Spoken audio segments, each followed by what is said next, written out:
কতটা ভালোবাসি জানি না, কিন্তু তাকে ছাড়া অন্য কারো কথা ভাবতেও পারি না।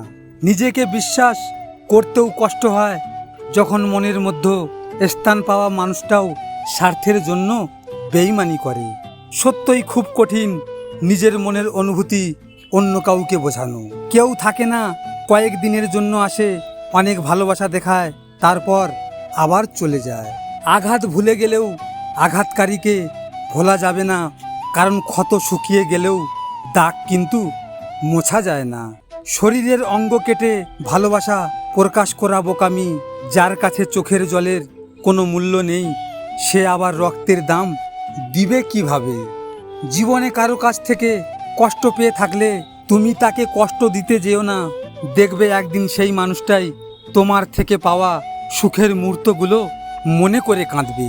সেই মানুষগুলোই আমাদের জীবনে কাঁদায়, যাদের সুখে আমরা হাসি ভুলে যাই।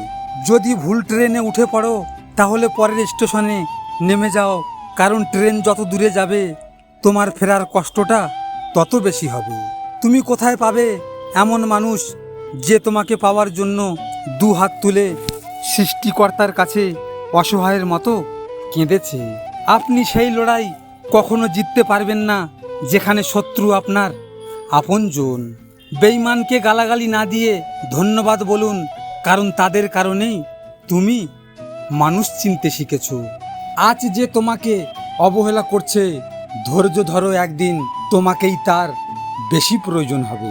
যে ব্যক্তি নিজেকে নিয়ে সবসময় ব্যস্ত থাকে, সে কখনো অন্য ব্যক্তির দুঃখ বুঝতে পারে না। ভিডিওটি ভালো লাগলে পাশে থাকবেন, আর হ্যাঁ, নিজের খেয়াল অবশ্যই রাখবেন, কারণ এটা স্বার্থের দুনিয়া। এখানে নিজের খেয়াল নিজেকে রাখতে হয়, অন্য কেউ রাখবে না। দেখা হচ্ছে পরের ভিডিওতে।